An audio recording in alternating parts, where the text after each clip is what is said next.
Selamat pagi. Assalamualaikum warahmatullahi wabarakatuh. Yang terhormat, para peserta review wisuda gelombang 57 periode 4 tahun 2020, Fakultas Matematika dan Ilmu Pengetahuan Alam, Universitas Muawardi, serta seluruh tamu undangan yang berbahagia. Kami ucapkan selamat datang di rapat senat terbuka dalam rangka review wisuda gelombang 57 periode 4 tahun 2020, Fakultas Matematika dan Ilmu Pengetahuan Alam, Universitas Muawardi. Puji syukur kita panjatkan kepada Allah Subhanahu wa Ta'ala, Tuhan yang Maha Esa, yang telah memberikan kesempatan kepada kita semua untuk hadir dalam acara rapat senat terbuka dalam rangka review wisuda gelombang 57 periode 4 tahun 2020, Fakultas Matematika dan Ilmu Pengetahuan Alam, Universitas Muawardi. Anggota Senat Fakultas Matematika dan Ilmu Pengetahuan Alam Universitas Muawardi memasuki ruangan. Hadirin dimohon berdiri.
Hadirin dipersilakan duduk kembali.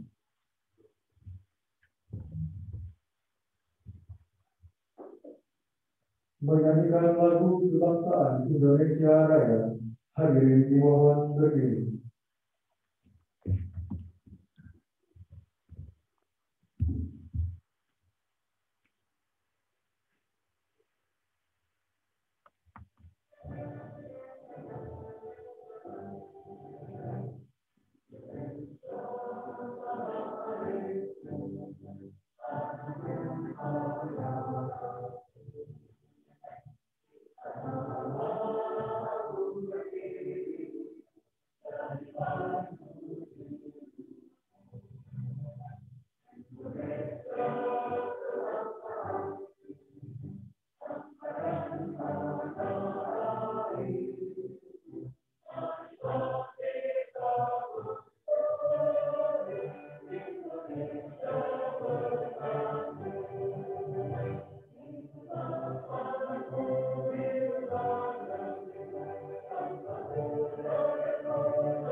Menyanyikan lagu himne Universitas Muawardi.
hadirin dipersilakan duduk kembali.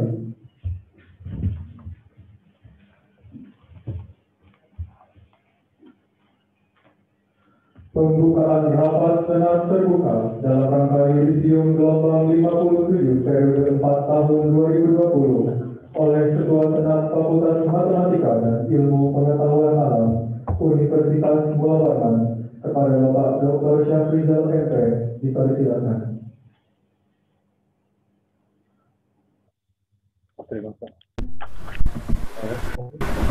Assalamualaikum warahmatullahi wabarakatuh. Bismillahirrahmanirrahim.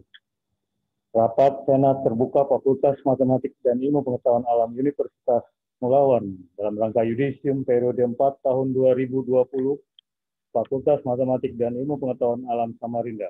Jumat 11 Desember 2020 secara resmi dibuka.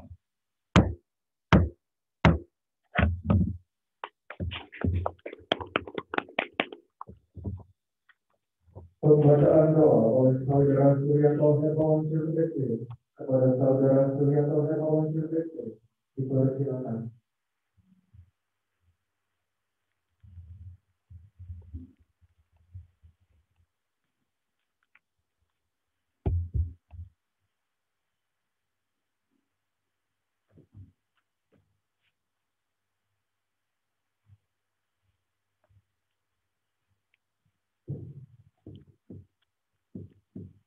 Assalamualaikum warahmatullahi wabarakatuh.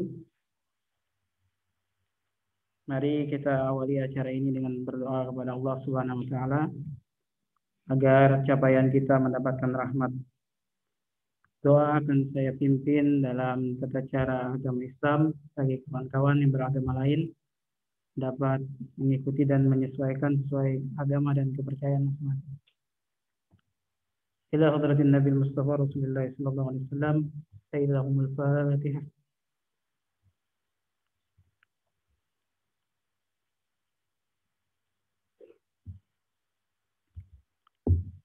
Amin ya Allah ya Rabbal Alamin. Hamdan syakirin, hamdan na'imin, hamdan yu'afi wa yukafi majidah. Ya Rabbana lakal hamd. Ya Rabbana lakal hamdu kama yanbaghi wajhikal karim wa 'azim sultanik. اللهم صل على سيدنا محمد في الأولين اللهم صل على سيدنا محمد في الآخرين اللهم ربنا تقبل منا إنك أنت السميع العليم وتب علينا إنك أنت التواب الرحيم واهدنا ووفقنا إلى صراطك المستقيم يا مجيب الساعدين يا أرحم الراحمين اللهم اهدنا فيمن هديت وعافنا فيمن عافيت وتولنا فيمن توليت وبارك لنا فيما أعطيت وقنا برحمتك شر ما قضيت يا حي يا قيوم يا ذا الجلال والإكرام يا أرحم الراحمين اللهم افتح أبواب القوة وآبب السلامة وآبب البركة وآبب النعمة وآبب الجنة اللهم إنا نسألك السلامة في ديننا وعافية في جسادنا وزيادة بالعلم وبركة في الرزق والتوبة قبل الموت ورحمة عند الموت ومغفرة بعد الموت اللهم حون علينا في سكرات الموت والنجاة من النار والعافية عند الحساب اللهم بحق الفاتحة وبالكرامة الفاتحة وبالمعجزات الفاتحة يا الله يا الرحمن يا الرحيم يا دافع البلاء يا الله يا دافع البلاء يا الرحمن يا دافع البلاء يا رحيم ارفع عنا البلاء والغلاء والوباء والكورونا برحمتك يا أرحم الراحمين ربنا آتنا في الدنيا حسنة وفي الآخرة حسنة وقنا عذاب النار بفضل سبحان ربك رب العزة أما يصفون والسلام على المرسلين وآخر دعواهم أن الحمد لله رب العالمين والسلام عليكم ورحمة الله وبركاته.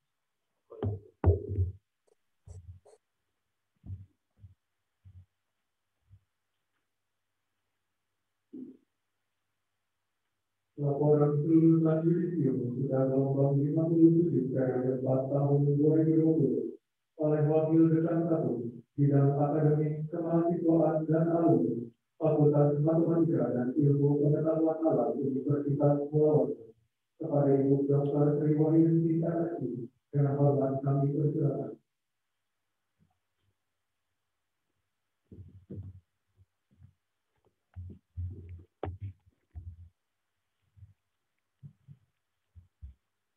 Bismillahirrahmanirrahim. Assalamualaikum warahmatullahi wabarakatuh. Selamat pagi, salam sejahtera bagi kita semua, dan salam sehat buat semua. Yang terhormat Ketua Senat FMIPA Universitas Mula Warman beserta para anggota, yang terhormat Bapak Dekan FMIPA Universitas Mula Warman, yang terhormat Bapak Wakil Dekan 2 FMIPA Universitas Mula Warman, yang kami hormati pemateri untuk orasi pada pagi hari ini, yaitu Profesor Dr. Sudajat SU. Terima kasih Pak Profesor Sudajat yang sudah berkenan hadir. Yang kami hormati Bapak Ibu Ketua Jurusan di lingkungan FMIPA Universitas Mula Warman, beserta Sekretaris Jurusan dan Koordinator Program Studi di lingkungan FMIPA Universitas Mula Warman. Yang kami hormati para Ketua Laboratorium dan Bapak Ibu dosen yang saat ini mengikuti secara daring kegiatan Yudisium keempat tahun 2020. Yang kami hormati Bapak Kabak TU, Bapak Kasubag, beserta seluruh staf Pendik yang ada di lingkungan FMIPA Universitas Mula Warman. Yang kami banggakan tentunya para peserta Yudisium keempat tahun 2020. Alhamdulillahirabbil alamin wassalatu wassalamu ala asrofil anbiya'i wal mursalin nabiyina Muhammadin wa ala alihi wa ashabi ajmain. Amma ba'du. Puji dan syukur selalu kita panjatkan kehadirat Allah Subhanahu wa Ta'ala yang pada sampai saat ini memberikan nikmat sehat, nikmat umur kepada kita semua sehingga kita bisa hadir di ruangan Avogadro ini dan bisa mengikuti secara daring pada link Zoom yang disediakan dalam rangka kegiatan Yudisium periode 4 tahun 2020. Salawat dan salam kita sampaikan juga kepada junjungan kita Nabi besar Muhammad Shallallahu Alaihi Wasallam beserta keluarga dan para pengikutnya. Perkenankan pada hari ini saya melaporkan lulusan untuk Yudisium periode 4 tahun 2020 yang pada periode ini hanya diikuti oleh program sarjana S1. Secara keseluruhan, jumlah lulusan pada periode ini adalah 39, terdiri dari angkatan 2013, 8 orang, 2014, 4 orang, 2015, 9 orang, dan 2016, 18 orang. 11 orang laki-laki dan 28 orang perempuan. IPK minimum 2,82, IPK maksimum 3,86 dan rata-rata IPK 3,38. Masa studi minimum 4 tahun 1 bulan, masa studi maksimum 6 tahun 11 bulan, dan rata-rata masa studi untuk periode ini adalah 5 tahun 1 bulan. Predikat lulusan dengan pujian ada 2 orang, sangat memuaskan 33 orang, dan dengan predikat memuaskan 4 orang. Masa studi lulusan yang kurang dari 4 tahun tidak ada, 4-5 tahun 26 orang, 5-6 tahun 1 orang, dan 6-7 tahun 12 orang.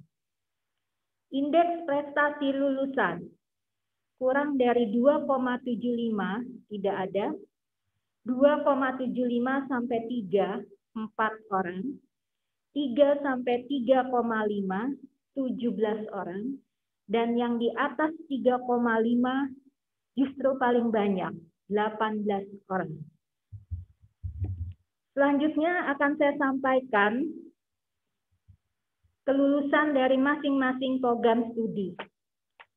Program studi S1 Statistika diikuti oleh 6 orang, angkatan 2013 1 orang, angkatan 2015 1 orang, dan angkatan 2016 4 orang. Terdiri dari 4 orang laki-laki dan 2 orang perempuan.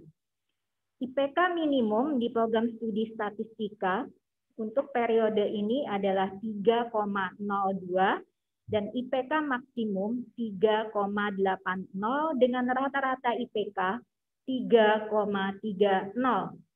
Masa studi minimum 4 tahun 1 bulan, masa studi maksimum 6 tahun 11 bulan. Rata-rata masa studi lulusan untuk periode 4 tahun 2020 di program studi statistika adalah 4 tahun 8 bulan.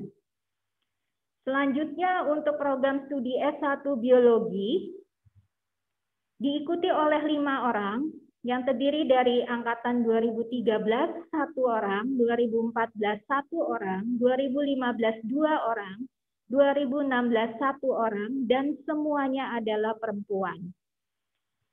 Minimum IPK 3,17 dan IPK maksimum 3,66 dengan rata-rata IPK di program studi S1 biologi adalah 3,47. Masa studi minimum ditempuh 4 tahun 2 bulan dan masa studi maksimum 6 tahun 11 bulan.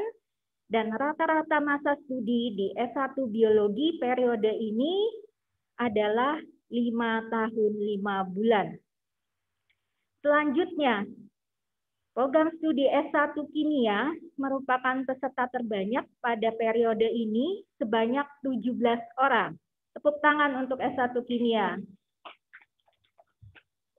Terdiri dari 2 orang laki-laki dan 15 orang perempuan yang diikuti oleh angkatan 2013 2 orang, 2014 2 orang, dan angkatan 2016 13 orang. IPK minimum 2,86 dan IPK maksimum 3,86. Masa studi minimum ditempuh 4 tahun 2 bulan dan masa studi maksimum 6 tahun 11 bulan. Rata-rata masa studi di S1 Kimia periode keempat tahun 2020 adalah 4 tahun 9 bulan. Selanjutnya, program studi S1 Fisika diikuti oleh 11 orang, terdiri dari 5 orang laki-laki dan 6 orang perempuan. Angkatan 2013 4 orang, angkatan 2014 1 orang, angkatan 2015 6 orang, dan tidak ada angkatan 2016. IPK minimum di program studi S1 Fisika 2,82 dan IPK maksimum 3,53. Masa studi minimum ditempuh di program studi S1 Fisika 4 tahun 11 bulan dan masa studi maksimum 6 tahun 11 bulan. Rata-rata masa studi di S1 Fisika 5 tahun 9 bulan.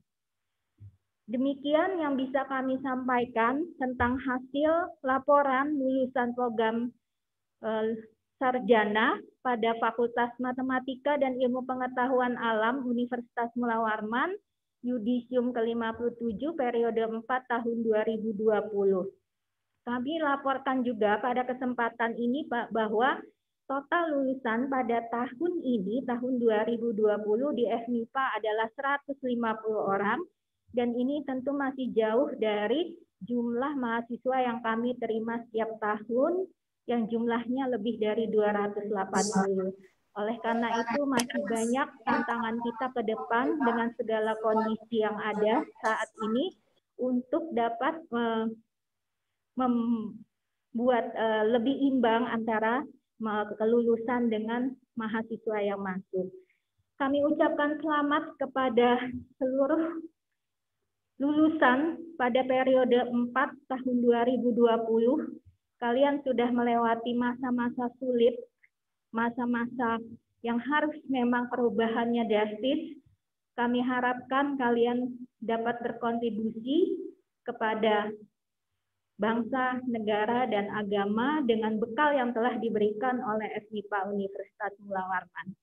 Kami ucapkan juga terima kasih kepada Bapak Ibu pembimbing, ke Bapak Ibu penguji, Bapak Ibu, para dosen yang tentunya sudah memberikan kontribusi sehingga mereka pada hari ini dapat lulus di depan kita. Terima kasih juga kepada Bapak Kabak TU beserta jajarannya, para administrasi yang ada di jurusan, di program studi, yang juga sudah membantu sehingga mahasiswa kita bisa lulus dan besok akan diwisuda. Mohon maaf apabila ada hal-hal yang kurang berkenan. Wabillahi taufiq wal hidayah. Wassalamualaikum warahmatullahi wabarakatuh.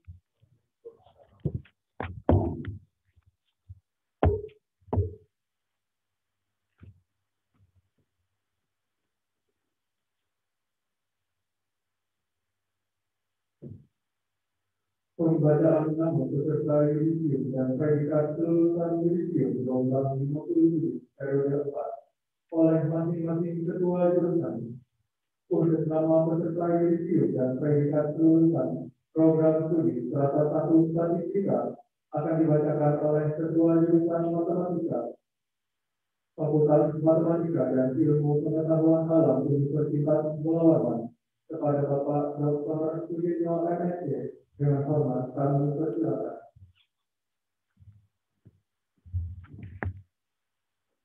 Mahasiswa lulusan FMIPA Universitas Mula Warman periode 4 tahun 2020 jurusan Matematika program studi S1 Statistika.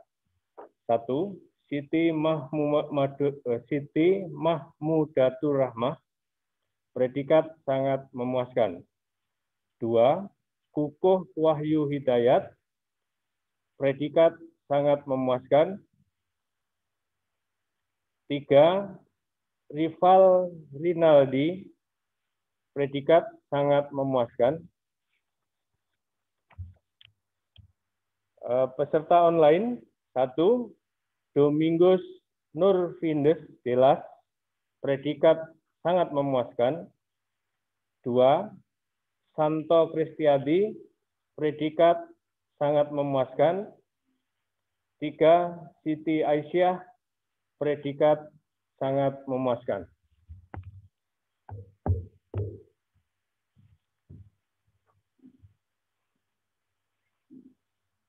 Untuk nama peserta yudisium dan predikat kelulusan program studi strata 1 biologi akan dibacakan oleh ketua jurusan biologi Fakultas Matematika dan Ilmu Pengetahuan Alam Universitas Mula Warman kepada Ibu Dr. Nova Harini MSc. Dengan hormat kami persilakan.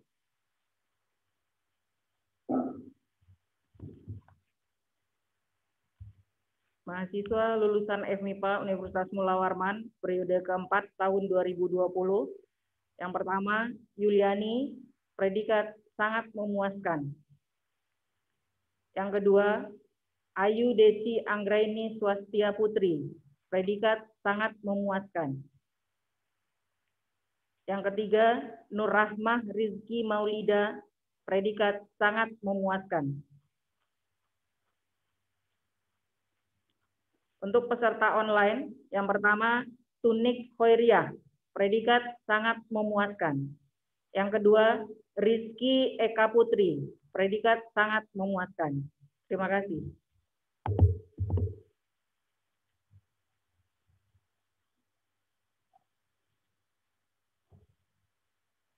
Untuk nama peserta yudisium dan predikat kelulusan program studi strata 1 kimia akan dibacakan oleh sekretaris jurusan kimia Fakultas Matematika dan Ilmu Pengetahuan Alam Universitas Mula Warman kepada Bapak Dr. Surya Kusnapadi MSc. Dengan hormat kami persilakan.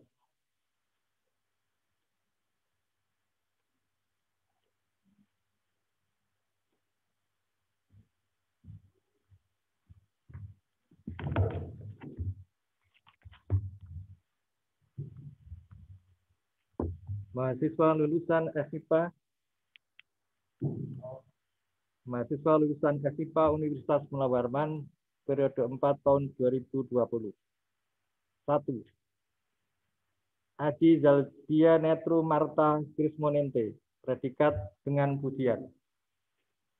Anis Dwi Amira, predikat sangat memuaskan.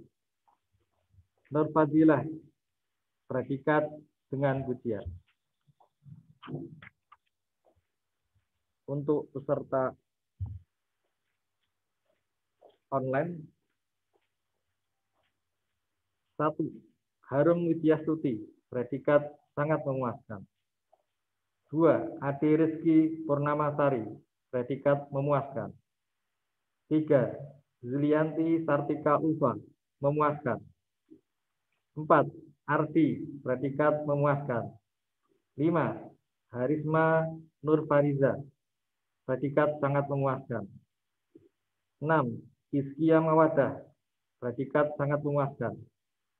7. Devika Safitri Dirgayanti, predikat sangat memuaskan. 8. Wahyuni Ramadhani, predikat sangat memuaskan. 9. Rusda Ulfia, predikat sangat memuaskan. 10. Anissa Nur Hidayah, predikat sangat memuaskan. 11. Prasetyo Bimantara, predikat sangat memuaskan. 12. Halimatus Saktiah, predikat sangat memuaskan. 13. Diana Veronica Sihotang, predikat sangat memuaskan. 14. Karin Diah Isfahani, predikat sangat memuaskan. Terima kasih.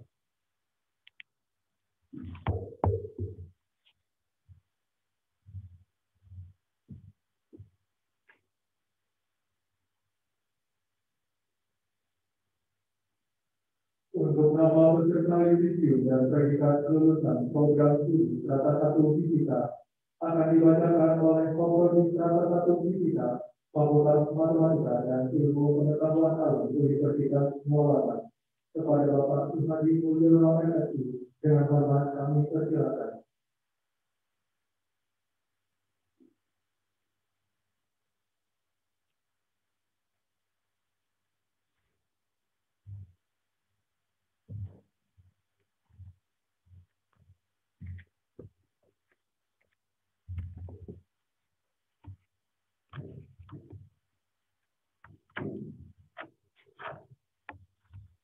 Mahasiswa lulusan FIPA Universitas Mula Warman periode 4 tahun 2020.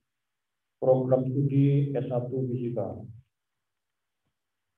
1. Musrianti Tini, predikat sangat memuaskan.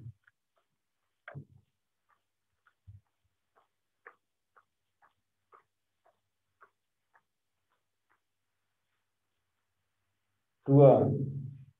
Syaihul Islam, predikat sangat memuaskan.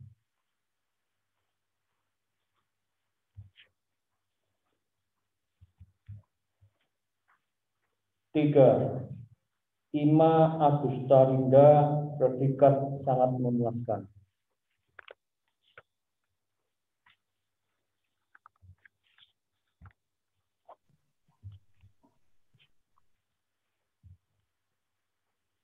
4.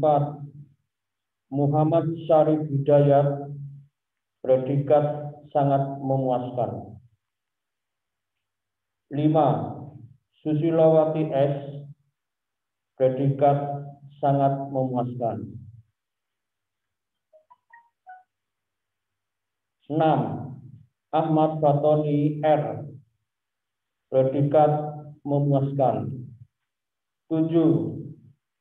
Sri Rezeki Yulianti, predikat sangat memuaskan. 8. Habriansyah, predikat sangat memuaskan. 9. Luciana Lun, predikat sangat memuaskan. 10. Pasaribu Ruli Dide, predikat sangat memuaskan. 11. Siti Maisarah, predikat sangat memuaskan.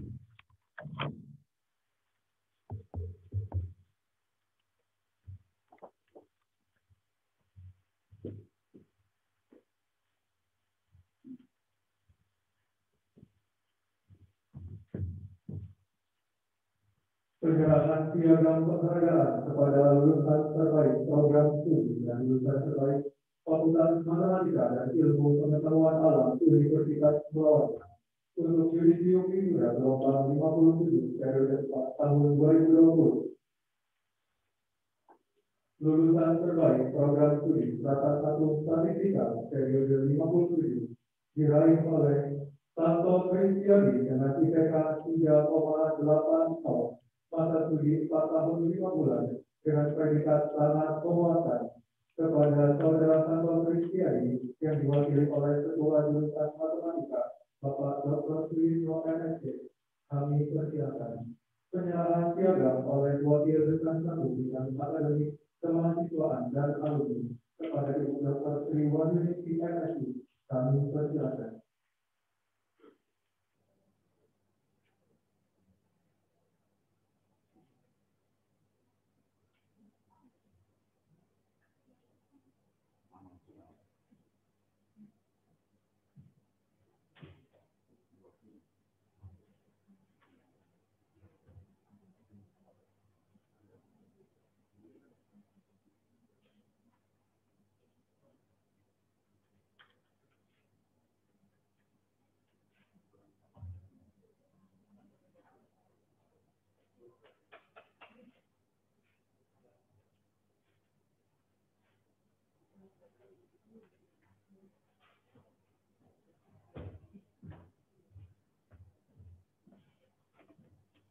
Lulusan terbaik program studi strata 1 biologi diraih oleh Nur Rahma Rizky Maulida dengan IPK 3,17, masa studi 4 tahun 2 bulan dengan predikat sangat memuaskan. Kepada Saudari Nur Rahma Rizky Maulida dipersilakan untuk maju ke depan. Penyerahan piagam oleh Ketua Jurusan Biologi kepada Ibu Dr. Hawa Aryani MSI, kami persilakan.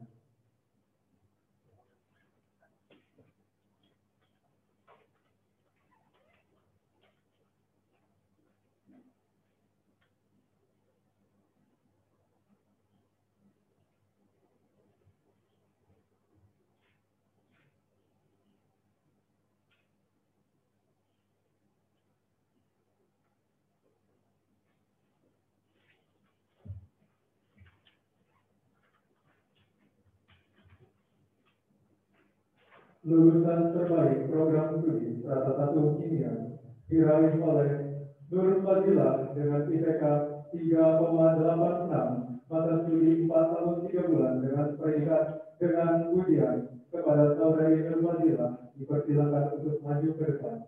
Penyerahan piagam oleh Sekretaris Jurusan Kimia kepada Bapak Dr. Surya Susnapati MSI, kami persilakan.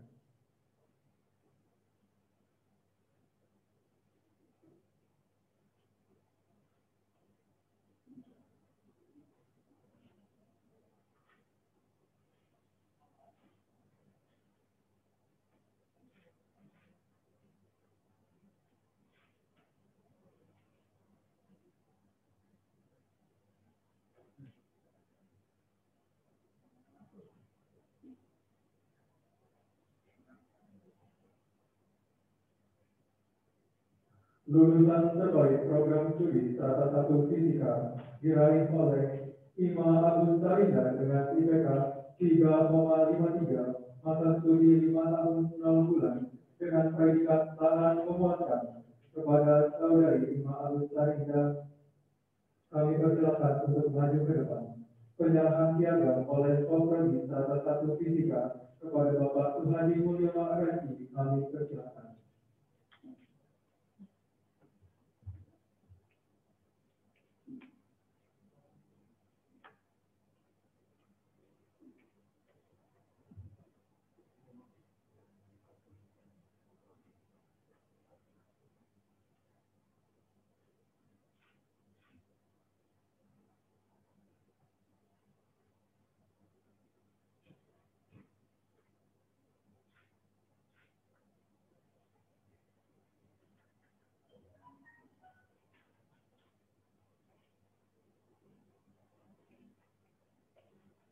Lulusan terbaik wisuda gelombang 57 periode 4 tahun 2020 Fakultas Matematika dan Ilmu Pengetahuan Alam Universitas Melawarman diraih oleh Nur Fadilah dengan IPK 3,86 mata studi 4 tahun 3 bulan dengan peringkat dengan ujian.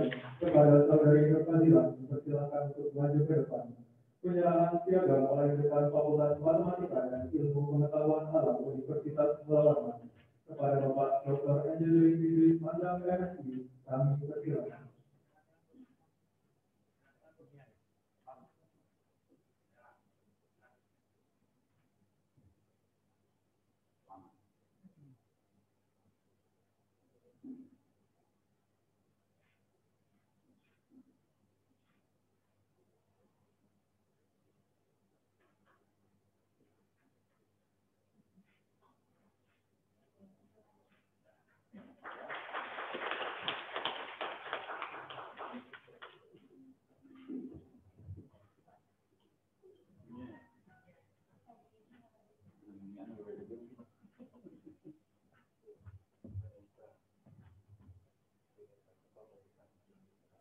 Orasi ilmiah yang akan disampaikan oleh Guru Besar Baru Fakultas Matematika dan Ilmu Pengetahuan Alam dalam bidang ilmu biologi yang akan disampaikan oleh Profesor Dr. Sudrajat S.U. untuk pembacaan teks oleh Bapak Wasama MSI.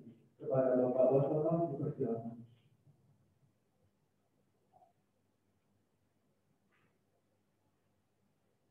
Assalamualaikum warahmatullahi wabarakatuh. Selamat pagi dan salam sejahtera semuanya.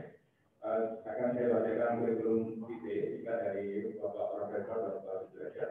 Nama lengkap Profesor Dr. Sudrajat S.U. Jabatan fungsional Guru Besar, Jabatan struktural Kepala Laboratorium Anatomi dan Mikroteknik Hewan jurusan Biologi Fakultas Universitas Melawarman. Tempat dan tanggal lahir Kuningan 9 Juni 1957 dan beliau mulai bergabung di Fakultas Universitas Melawarman sejak tahun 1984.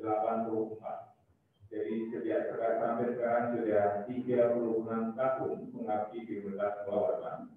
Kemudian riwayat pendidikan beliau, S1 beliau tempuh di Universitas Negeri Yogyakarta, bidang ilmu hayat atau biologi tahun masuk 1976 dan tahun lulus 1982. Serata S2 yang tempuh di Universitas Gajah Mada Yogyakarta bidang ilmu biologi tahun masuk 1985, tahun lulus 1988. Kemudian serata 3 doktoral beliau tempuh di Universitas Melawarman di bidang ilmu kehutanan tahun masuk 2008 dan tahun lulus 2014. Beliau adalah Guru Besar ketiga Fakultas Matematika dan Universitas Melawarman di bidang atau Guru Besar bidang ekologi dan lingkungan. Pada pagi hari ini, beliau menyampaikan orasi ilmiah dalam rangka kegiatan Yudisium Fakultas Universitas Melawarman dengan tema besar peranan rekayasa ekologi dalam pengelolaan lingkungan hidup. Kepada Bapak Profesor Dr. Sudrajat S.U. waktu dan tempat saya persilakan.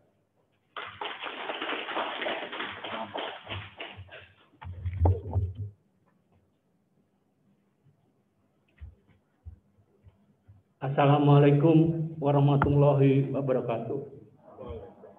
Bismillahirrahmanirrahim. Yang terhormat Ketua Senat FMIPA Bapak Dr. Saprijal MP, Bapak Dekan FMIPA Dr. Angel Idris Mandang MSI, Pembantu Wakil Dekan 1, Wakil Dekan 2, Ketua Jurusan, Saudara anggota Senat di lingkungan FMIPA Unmul, sejawat dosen dan tendik di lingkungan fakultas, para wisudawan wisudawati yang saya sayangi.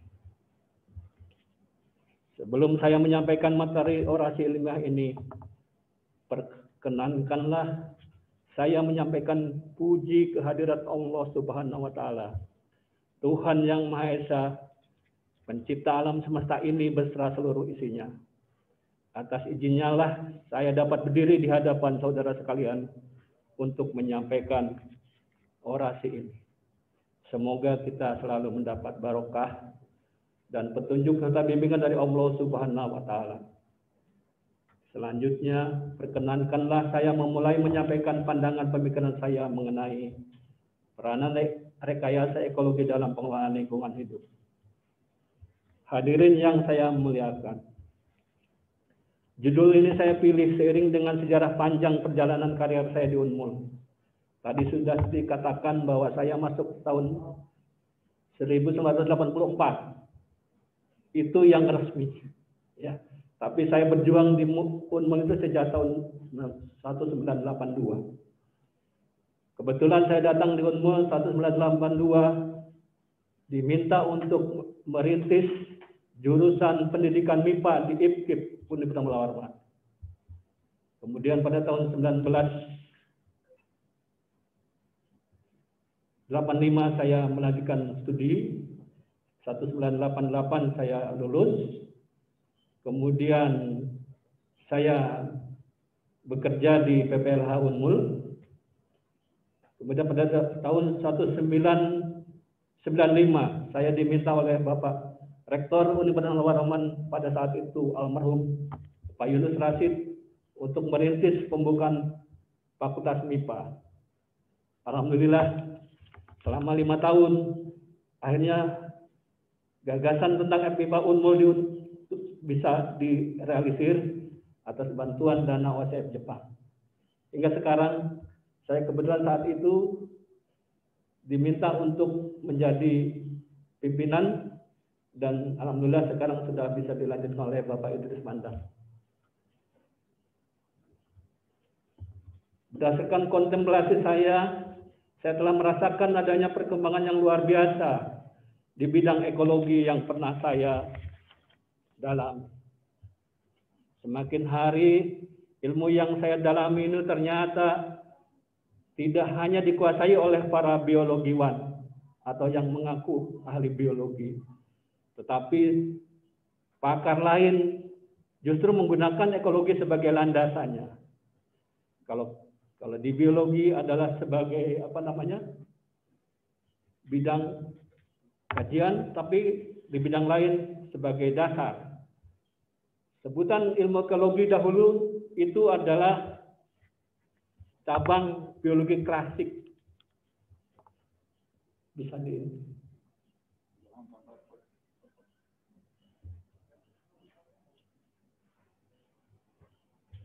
ya, jadi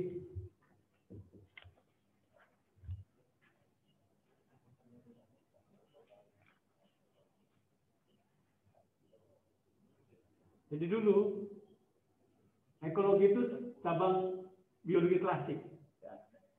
Jadi bayangkan saya jadi mahasiswa 1976 sampai 1988 ya, sampai akhirnya pada tahun 95 juga masih ya.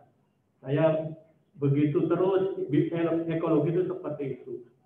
Tapi kemudian sekarang ekologi itu sudah menjadi bagian dari ilmu-ilmu yang lain, dipakai, digunakan sebagai teknologi.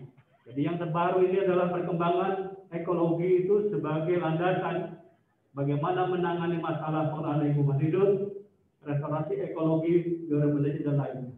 Maka ini mulai muncullah ilmu rekayasa ekologi. Lanjut. Apa itu rekayasa ekologi?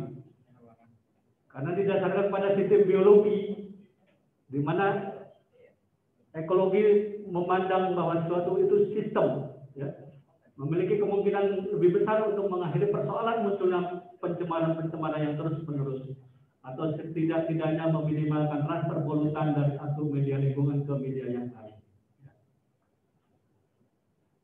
Adanya keputusan mendesak itu, maka bagaimana alam semesta ini diselamatkan? Tekanan-tekanan manusia itu sangat luar biasa terhadap alam. Maka rekayasa ekologi karena berdasarkan sistem ekologi, maka memiliki kemungkinan lebih besar dapat mengakhiri persoalan munculnya polutan yang terus-menerus, atau setidak-tidaknya meminimalkan transfer polutan dari satu media ke media yang lain. Ya. Prinsip dari rekayasa ekologi itu adalah sebetulnya suatu mendesain ekosistem baru atau ekosistem lama, tapi menggunakan sistem utamanya atau diri sendiri. Jadi kita tidak usah terlalu banyak, tapi kita men-set up. Ya. Ini adalah bagaimana lahirnya ekologi engineering atau rekayasa ekologi ini. Jadi kalau saya tadinya adalah berpikir di sini ekologi teoritis, mikirnya adalah evolusi, populasi, komunitas dan sebagainya. Kemudian pada saat saya di PPLH tahun 90-an diterapkan, ada AMDAL, ada pengelolaan lingkungan hidup, monitoring lingkungan, ekotoksikologi dan sebagainya. Tapi begitu sekarang saya sudah makin tua, ya, makin diminta bantuan untuk mengelola S2, S3, ya, menjadi dosen di sana, maka ini muncul, ya bagaimana caranya ini.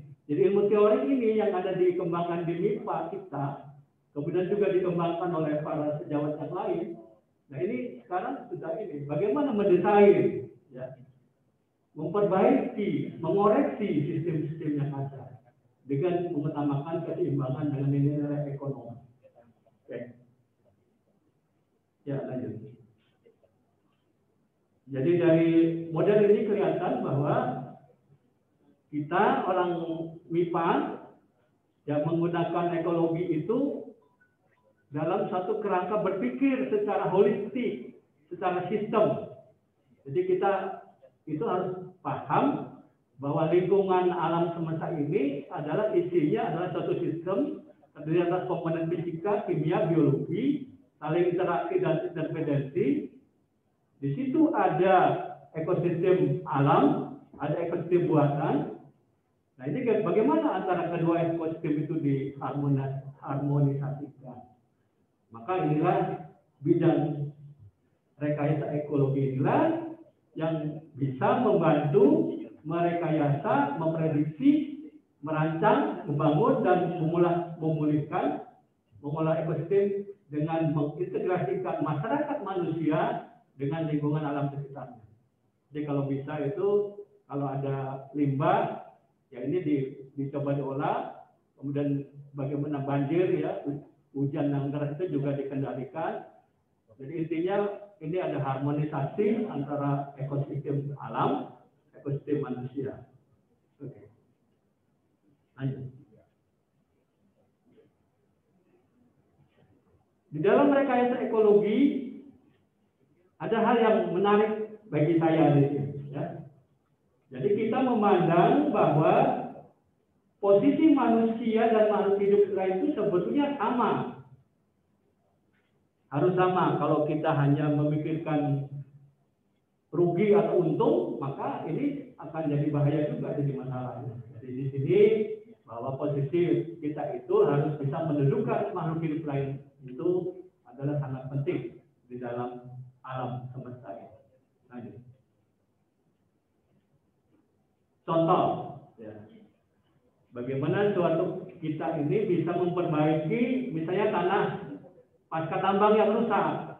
Kita lihat sekarang kalau kita lihat ke lapangan banyak sekali lahan-lahan yang rusak. Nah ini pendekatannya bisa tidak langsung dan bisa langsung. Nah, tapi tetap mengutamakan bagaimana di sini ya ada keseimbangan lingkungan, keseimbangan komponen ini. Jadi intinya bahwa kita berpikir secara holistik. Apakah pendekatannya secara langsung ataukah pendekatannya tidak langsung, tetap memperhatikan komponen-komponen yang ada di lingkungan. Oke. Ya. Jadi sekarang ini orang ekologi ya kalau di mata kuliah kita ekologi mikirnya ya biotik, abiotik dan sebagainya ya. Tapi sekarang kita harus berani maju ke depan, berani membantu kondisi masyarakat sekitarnya, yaitu memperlihatkan juga ada struktur sosial, ada lingkungan fisika, ada lingkungan hayati, ada lingkungan yang terbangun. Ya, jadi ini sangat kompleks ya. Jadi di dunia ini sekarang, di alam semesta ini, kondisinya adalah sudah sangat rumit. Jadi ada lingkungan buatan itu, di situ ada lingkungan sosial, ada lingkungan budaya, ada lingkungan fisik, dan sebagainya. Disinilah peranan daripada orang-orang ekologi. Ya. Lanjut. Jangan sampai terjadi kita cenderung pintar, ya, mempergunakan sains dan teknologi yang modern ini untuk mengeksploitasi lingkungan. Orang cenderung sekarang kan mikirnya duit, cepat kaya, gitu kan. Tapi kan memikir sistem bahwa sistem ini adalah sebenarnya ada ikatan antara komponen satu dengan komponen yang lain dan saling mempengaruhi. Kalau ada ikatan yang putus, maka itu akan berdampak kepada kita manusia. Sehingga di sini kita berharap jangan ada terjadi suatu di satu sisi bahwa kita mengembangkan iptek ini bisa mengeksploitasi sebesar-besarnya, seefisien-efisiennya lingkungan hidup, alam semesta, sumber daya alam, tapi di sisi yang lain ada destruksi sosial ekologi, ya, komponen ini. Ya. Ya, dengan demikian maka saya menyadari bahwa penting sekarang. Sebenarnya ilmu ini sudah lama, cuma kita aja yang yang kurang mengikuti. Ya, khususnya saya baru sadar setelah tua ini. Ya. Jadi oleh sebab itu para wisudawan yang saya sayangi tadi, kalau mau lanjut ya janganlah terkungkung dalam satu bidang saja gitu. Kalau bisa, kalau ada bidang yang lain yang bisa untuk mendukung kehidupan, silahkan di dalam. Jadi rekayasa ini bidang baru, ya, bidang seni dan profesi yang menerapkan teknik, ilmiah dan pengetahuan matematika dalam merancang dan mengimplementasikan materi, struktur, mesin, peralatan, sistem, dan proses agar bagaimana mewujudkan tujuan yang diinginkan. Itu rekayasanya. Tapi saya punya sedikit berkecimpung di bidang ekologi. Nah, jadi kita mencoba menggabungkan antara rekayasa dan ekologi. Kalau lebih sekarang itu disebut saintek lah ya. Jadi mungkin ya nggak tahu ke depan mungkin fakultas kita juga apakah ke arah saintek atau tidak. Tapi saya lihat di universitas lain, fakultas MIPA banyak yang berubah menjadi fakultas sains dan teknologi. Lanjut. Nah, jadi ini versi lama, versi baru, dan sekarang kalau dulu mikirnya hanya ilmu, dimensi ekologi. Nah, sekarang itu menyusun komposisinya, fungsinya. Tapi yang ke depan ini sudah memasukkan aspek-aspek sosial. Jadi kita hidup di dunia ini ternyata tidak bisa lepas dari aspek-aspek sosial. Lanjut. Ya, intinya rekayasa ekologi merancang sistem yang berkelanjutan sesuai dengan prinsip ekologi. Nah, jadi prinsip-prinsip ekologi itu kita pakai mengintegrasikan masyarakat manusia dengan lingkungan alamnya untuk kepentingan keduanya. Ya, jadi kita memasukkan aspek manusia ya sebagai khalifah di muka bumi ini, tapi juga memperhatikan komponen-komponen lain, makhluk hidup yang lain yang ikut berperan serta sehingga kita bumi itu bisa berkelanjutan. Ini kira-kira seperti itu. Ya. Lanjut.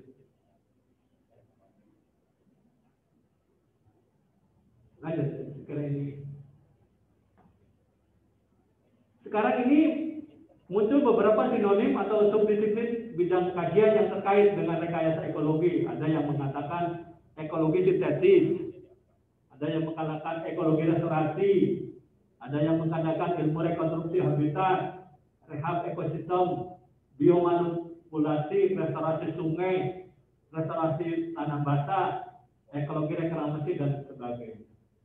Jadi di sini intinya saya bisa mendapat suatu resum bahwa bagaimana kita menyusun mesin-mesin kehidupan di dalam suatu sistem.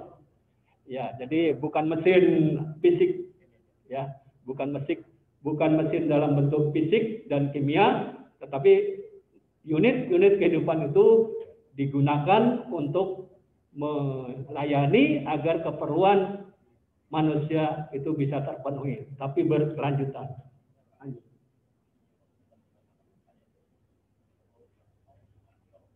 Ada 5 bidang yang sekarang sedang ngetren. 1, bagaimana memikirkan ekosistem itu, jadi mengurangi masalah pencemaran itu di sungai, di danau, ya.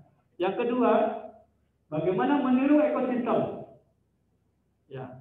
Modeling, ya, mungkin itu Pak Dekan itu lebih paham, ya, memodel, ya, bikin modeling ekosistem itu, ya. Kemudian yang berikutnya memulihkan ekosistem, ya, dari gangguan. Contoh, bagaimana kita lahan pasca tambang itu dipulihkan.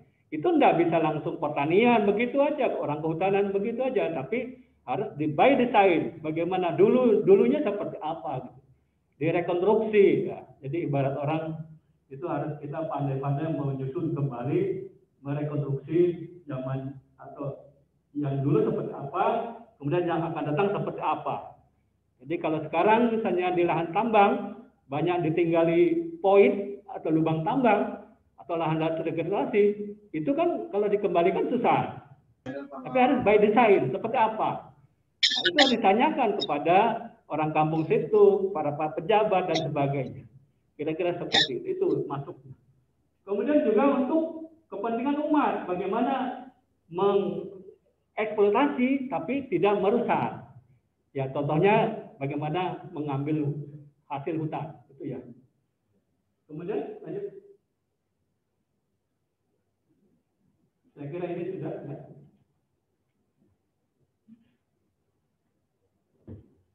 Lanjut saja. Nah, ini yang dikembangkan di biologi. Ya, ini bioremediasi, ada fitoremediasi. Jadi menggunakan tanaman itu bisa merubah atau mengurangi racun, menjinakkan racun, tapi dengan tanaman atau dengan bakteri atau dengan jamur dan sebagainya. Lanjut. Ya, ini prinsipnya. Ada yang polutan itu ya diikat di akar, ada di mana distimulasi di dalam akar itu supaya ada bisa masuk ke dalam tanaman, kemudian diuapkan, ada diekstraksi, ada didegradasi. Ini secara sederhana, ya. Jadi kira-kira itu yang ini. Lanjut. Apa yang telah kita kerjakan di Fakultas MIPA? Kebetulan saya kan sejak tahun 2001, gitu ya. Dulu mahasiswanya 78 orang untuk 4 prodi, ya. Jadi 4 prodi 78 orang. Sekarang alhamdulillah banyak, ya. Jadi yang telah dikerjakan adalah yang pertama, kita studi fitoremediasi tumbuhan hutan. Ya, dulu dapat pekerjaan dari Chevron. Ya. Jadi kita ini alhamdulillah, ya. Kemudian yang kedua, studi bioremediasi tanah masam. Ini ada dosen biologi baru yang mikro, Pak Bu Eko, ya. Di sini membantu di sini bagaimana mempelajari bakteri yang ada di tanah di lumpur, ya. Kemudian yang ketiga, bagaimana menggunakan akar wangi untuk membersihkan limbah. Bagaimana mempelajari masalah daya dukung tanah lahan pasca tambang untuk reklamasi. Bagaimana memahami keberlanjutan ekosistem hutan dan terisolir. Bagaimana rekayasa ekologi untuk membantu mengatasi kelola sampah perkotaan. Implementasi rekayasa ekologi untuk membantu mengatasi masalah tata air di perkotaan. Lanjut. Ini adalah contoh bagaimana tanah ini yang terkontaminasi minyak itu ternyata bisa kita sembuhkan. Ya, lanjut. Nah, ini di gedung sebelah di Gendaul, alhamdulillah kita mencoba, ya, ini sisa-sisa tanamannya masih ada, yang meranti itu, ya, meranti gaharu dan sebagainya.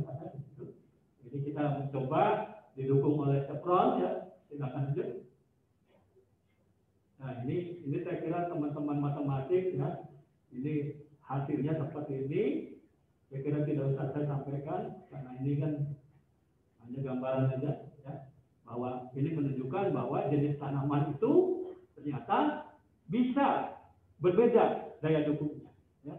Jadi jenis tanaman dengan kadar minyak itu tidaknya ada interaksinya, tapi justru dia sebetulnya jenis tanaman itu mau bekerja kalau ada dukungan dari dalam tanah ya, dari mikroba tanahnya itu. Jadi tidak bisa dia tanaman suruh kerja sendiri, tidak bisa. Itulah yang disebut ekologi di situ ya. Jadi kita berharap nanam tanaman suruh bekerja belum tentu mau, tapi dia ada grupnya, ada asosiasinya ya. Lanjut. Kemudian ini dicoba bagaimana suatu rekayasa ekologi itu bisa membantu tata kelola sampah. Contoh ini Pemprov DKI ini green design-nya seperti ini. Meskipun sampai sekarang masih belum bisa dikerjakan dengan baik. Intinya bahwa dari kota menghasilkan limbah, bagaimana ini supaya jadi nol? Nah, ini berarti ada di sini sampah ini bagaimana dengan rekayasa ekologi itu bisa dikembalikan mendukung tata kota di sini. Intinya sampah itu harus nol ya. Jadi ini di TPA itu kalau perlu tidak ada TPA ya, tapi ternyata susah. Ini tempat prosesnya di sini. Ya, jadi ada inovasi-inovasi yang bagaimana kita bisa membantu Pak Wali Kota, apalagi sekarang ada Wali Kota baru ya. Jadi kita insya Allah bisa dukung di sini. Jadi bagaimana limbah itu dijadikan untuk bahan baru, limbah itu dijadikan energi, bagaimana limbah itu bisa untuk membantu kompos ya, untuk mengatasi lahan-lahan kosong. Itu generating ya, entrepreneur. Jadi kalau kalian punya kesempatan di situ, silakan buka entrepreneur di situ ya. Saya kira jangan malu kalau masalah itu kita bisa bantu. Insya Allah rezeki akan ada terus itu. Lanjut. Nah, ini prinsipnya tadi ya. Kita pikir lingkungan, kita pikirkan masyarakat, kita pikirkan ekonomi. Jangan sombong ya. Kita tidak boleh hanya mikir ekonomi saja atau ilmu saja, tapi juga mikir yang lain. Jadi itu ada sistemnya di situ ya. Lanjut. Nah, ini. Jadi sebetulnya ini Kota Samarinda bisa dikelola sebetulnya. Banjir yang ada terus sekarang yang masih terjadi. Ya, jangan pikir orang teknik melulu yang dipikirkan. Jadi harus juga ada rekayasa ekologi. Jadi bagaimana di sini pendekatan ini tidak pendekatan insinyur linearistik, tertutup, terisolasi tujuannya ini, tapi tanpa memperhatikan fungsi-fungsi ekologi. Ini jadi masalah juga. Makanya proyek jalan terus, banjir tetap. Tapi coba kalau kita mau mikir ke sini dengan pendekatan rekayasa ekologi, kita mencoba tujuan bermacam-macam, multi purpose. Kemudian di sini ada biota-biotanya digunakan, fungsi-fungsi ekologinya ini. Saya kira insya Allah ya. Jadi bagaimana caranya ilmu kita itu bisa membantu mengatasi masalah. Ya, lanjut. Terakhir, ya, bagaimana proses rekayasa ekologi di kita? Tantangan kita ini sekarang sangat luas, apalagi mau jadi IKN ya, sudah ditetapkan IKN kan? Nah ini kita sekarang dihadapkan kepada revegetasi lahan, pasca tambang, rusak tuh. Nah, gimana caranya? Nah, kita harus mikir, ya tidak boleh kita sendiri mikirnya. Kita join dengan pertanian, dengan kehutanan, dengan teman-teman yang lain. Ya, jadi bikin grup bagaimana membantu mengatasi masalah itu. Kemudian waduk dan danau yang mengalami kerusakan, ada pencemaran air dan tanah, pencemaran udara, erosi, longsor, banjir, budidaya pertanian, perikanan dan perkebunan. Perikanan misalnya perikanan di tempat yang bekas lubang tambang, itu kan kalau nggak dibantu, ya logam beratnya di dalam ikan tetap tinggi. Nah, gimana caranya meminimalkan itu misalnya? Ya. Kemudian tata kota, landscape, arsitektur dan lain sebagainya. Tantangan ke depan sangat luas, menjadi tantangan bagi kita semua. Lanjut. Ya. Saya kira itu yang bisa saya sampaikan.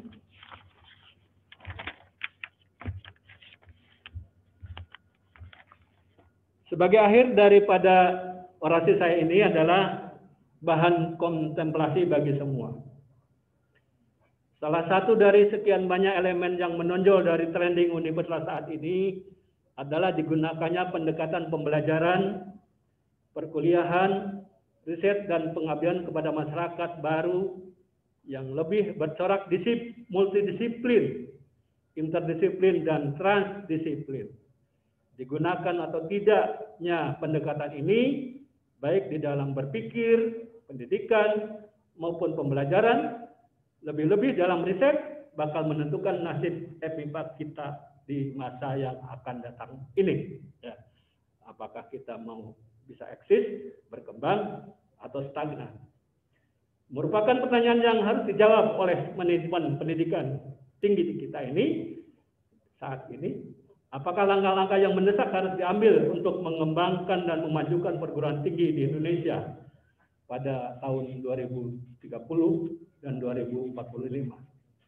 Jika tidak dipersiapkan secara matang, terprogram dan sekarang, dan tidak diambil langkah-langkah terobosan strategis, besar kemungkinan perkembangan dan kemungkinan pendidikan tinggi kita di Indonesia tidak akan jauh berbeda dari yang kita saksikan sekarang ini. Ya.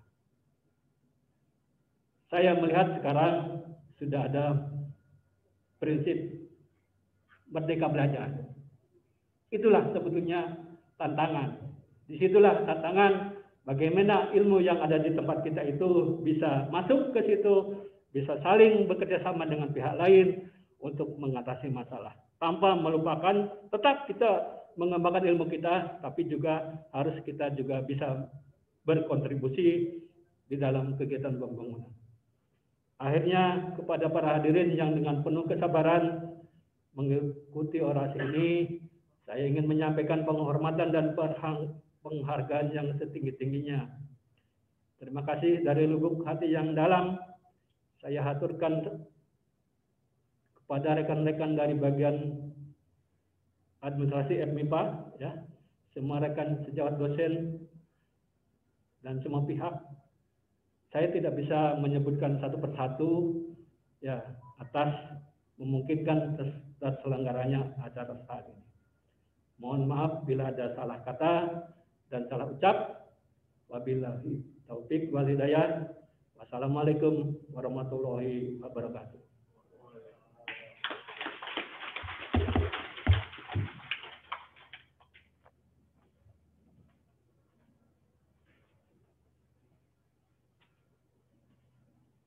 Penyerahan sertifikat dan cenderamata kepada Bapak Profesor Dr. Sudrajat Setu yang akan diserahkan oleh Dekan Fakultas Matematika dan Ilmu Pengetahuan Alam Universitas Pulau Warman, Bapak Dr. Edil Idris Mandang MSI, kepada Bapak Profesor Dr. Sudrajat Setu dan Bapak Dr. Edil Idris Mandang MSI dengan hormat kami persilakan untuk maju ke depan.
penyampaian kesan dan pesan wakil yudisium pada jurusan terbaik Fakultas Matematika dan Ilmu Pengetahuan Alam Universitas Pulau Warman kepada saudari Nur Fadilah dipersilakan.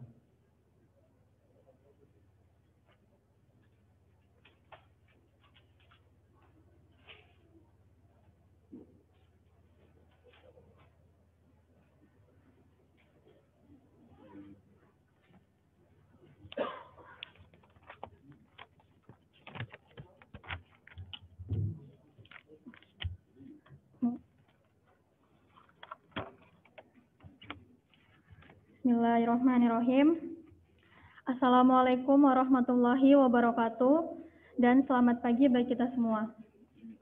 Yang terhormat Ketua Senat Fakultas Matematika dan Ilmu Pengetahuan Alam, yang terhormat Dekan Fakultas Matematika dan Ilmu Pengetahuan Alam, yang terhormat Ibu Wakil Dekan dan Bapak Wakil Dekan, dan yang terhormat Ketua Jurusan, Sekretaris, dan Koordinator Program Studi Fakultas Matematika dan Ilmu Pengetahuan Alam. Yang terhormat Bapak Ibu dosen serta Sitipas akademik di lingkungan Fakultas Matematika dan Ilmu Pengetahuan Alam, serta rekan-rekan yudisium yang hadir pada hari ini, baik secara tatap muka maupun secara daring. Pertama-tama, puji syukur kita curahkan kepada Tuhan Yang Maha Esa atas berkat rahmat karunia-Nya lah kita dapat melaksanakan acara yudisium Fakultas MIPA periode keempat hari ini pada tanggal 11 Desember 2020. Tidak lupa, salawat serta salam kita aturkan kepada junjungan kita Nabi Allah Rasulullah Shallallahu Alaihi Wasallam. Semoga kita senantiasa mendapatkan syafaat dan keberkahannya hingga akhir zaman. Sebelumnya, saya ingin mengucapkan selamat kepada teman-teman yudisia yang telah berhasil hingga tahap ini. Kita sudah berhasil menjadi sarjana sains berkat perjuangan, doa dari kita dan orang-orang yang kita cintai. Ini merupakan suatu kehormatan bagi saya untuk mewakili teman-teman yudisiawan dan yudisiawati untuk menyampaikan pesan-pesan dan rasa syukur karena telah menyelesaikan pendidikan di kampus FMIPA tercinta ini.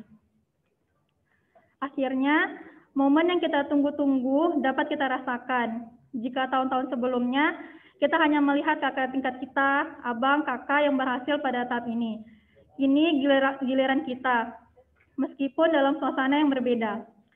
Alhamdulillah, Tuhan masih memberikan kita kesempatan, sehat, walafiat, umur yang panjang, untuk sampai ke tahap ini.